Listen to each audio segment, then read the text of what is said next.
Your physiological strength in many ways is the foundation for your psychological balance.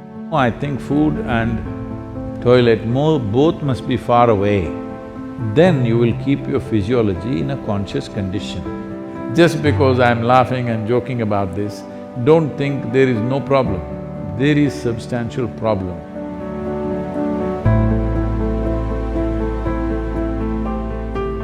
Sadhguru, during the lockdown, we have gained a lot of weight from overeating and no physical activity.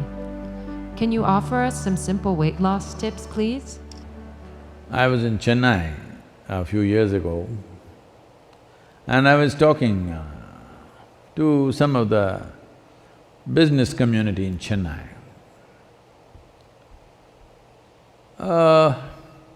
They were not particularly obese or something, but little trying to imitate the planet. Not by being on a spin, in form, I mean. So I said, as a generation of people, look at your condition. If I had come to Chennai 50 years ago or 100 years ago, in what physical form people would be, in what level of physical fitness they would be, ordinary people I'm talking about. I'm not talking about gymnasts, sports persons, not those kind of people, ordinary people on the street. Or even now, in what kind of physical strength and condition people are in rural India, for example. I said, see, suppose it so happened, you were walking on the street and you saw a tiger, a wild tiger, hungry one. How many of you can at least climb a tree? And this is a spectacular show, a tiger on a Chennai street. This is not a everyday happening, it is something you must enjoy. But how many of you can climb a tree, which is the trunk of it, usually the city trees, what is on the avenues and stuff, is not more than 8 to 12 feet. How many of you can climb this 8 to 12 feet and sit on a branch and enjoy the wildlife view? No. Only those guys who are doing the menial jobs, the guy who is sweeping the street, maybe he will go sit on the tree and watch how wonderful a breakfast you are. Why have we become like this? It's not that tiger is where is the tiger going to come? That's not the point. Why are you in this condition that you cannot do anything physically anymore? All you can go to office and come back. Those things are also necessary in today's world, but is it not important that you're in some way physically competent? Physical competence is a reflection of your physiological strength.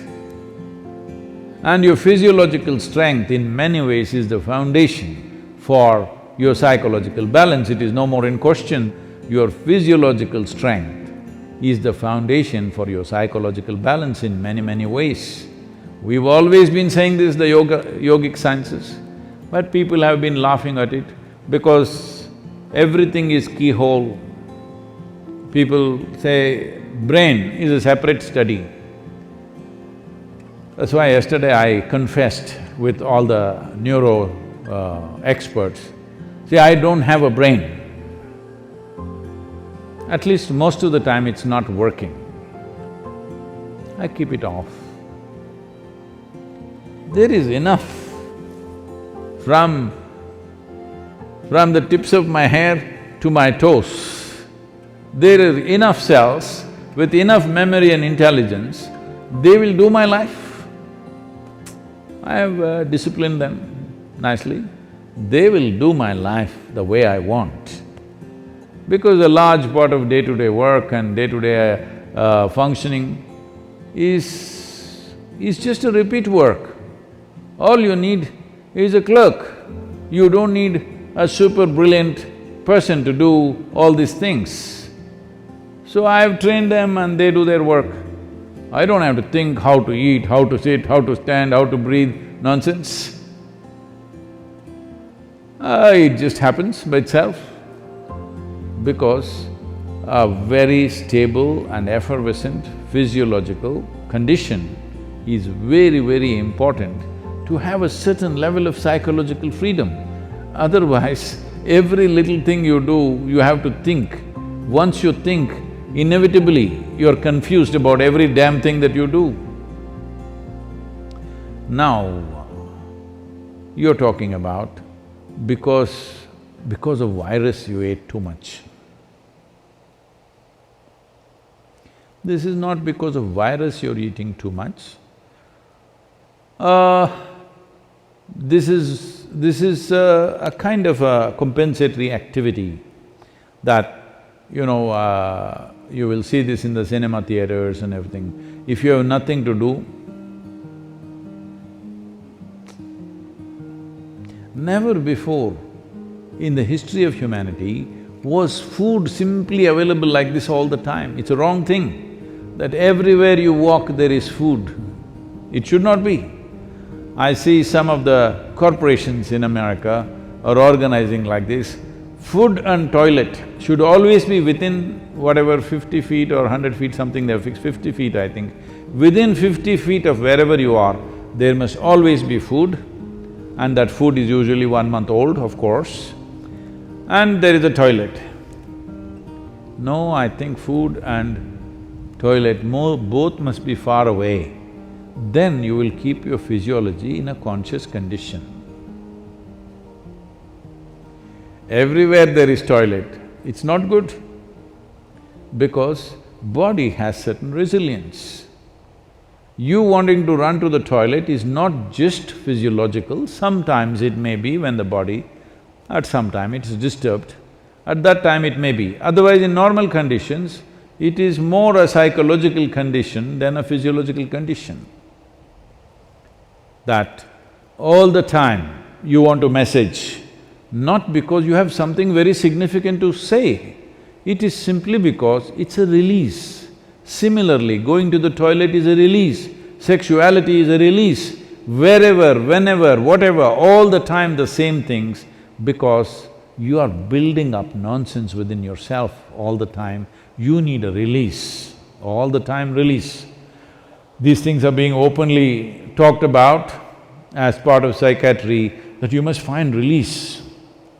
Why are you pent up? I think in one of the interviews, some journalist was asking me, Sadhguru, what do you do to unwind yourself? I said, what? Why will I wind myself up, first of all? I don't wind myself up and then want to unwind somewhere. What are you? Are you a grandfather clock or something? You wind yourself up. Even the watch doesn't need any winding anymore, it runs by itself. Why are you winding yourself up? This is simply because you understand life as an accumulation. Yes, body is an accumulation, mind is an accumulation, but life is not an accumulation, it's a phenomena that's happening. If you have not tasted that phenomena, you know only accumulations, you always think the safety is in accumulation, whether it's wealth, money, this, that, and body. But at least your money you can keep it in the bank, though it may be heavy in your mind. But if you accumulate too much body, you have to carry it around every moment of your life. And in the world today,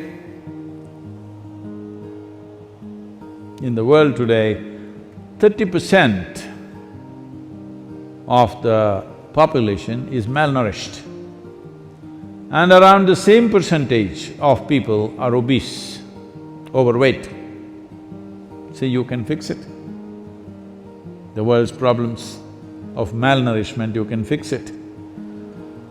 So, this practice is there in the Isha Yoga Center. Whenever cause comes up, when Isha Vidya, educating rural children, raising funds for it became a problem, then many people in the yoga center took this up. on Wednesday evenings I won't have dinner and let that money go to the children. I think you must find 7 causes like this. I can give you 7. Monday for Rally for Rivers, Tuesday for Kaveri calling, Wednesday for Isha Vidya, Thursday is called Guruvar, this is for your Sadhguru. Friday for Devi, because that's her day. Saturday, you have your dinner, I'm reducing 1 day. Sunday, for Jnanalinga. Like this, you find 7 or at least 6 causes where 6 dinners you give away. Morning you eat, all right? 10 o'clock in the morning you eat well and again eat 10 o'clock tomorrow morning. And also, because you need to keep social distancing, drive out of the town and walk back. Get into your bus, buy a ticket for 10 kilometers away and just walk back. Best you go without your phone and your wallet, so that you have to walk back. Do something, come on. Already there is one problem, you want to multiply your problems, huh? You want to increase the size of your problem? Don't do that. There's enough problem already. I'm telling you there's substantial problem. Just because I'm laughing and joking about this, don't think there is no problem. There is substantial problem. Don't fool yourself, because if your body and your mind is in a certain condition, you can easily fool yourself. This happened. Shankaran Pillai was running a garment shop here in United States. And a lady came to buy some kind of a pullover. So, he promised her it is 100% wool. She took it, went home. The next day she came back and she said, "You said it's 100% wool, but here the label says it is made in Bangladesh and it's 100% cotton." He said, "Ma'am, don't you be fooled by this. The label is only to fool the moths."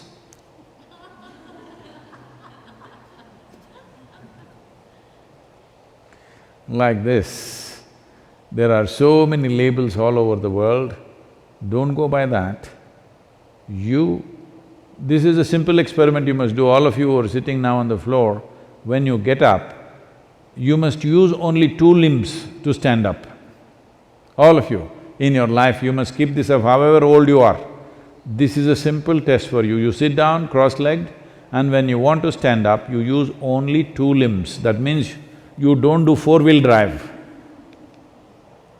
Just get up with your legs. This much fitness at least you must manage. If you can't climb a tree, there are not enough tigers to, for them to roam in your city. If you can't climb a tree, it's okay, but at least you must be able to stand up.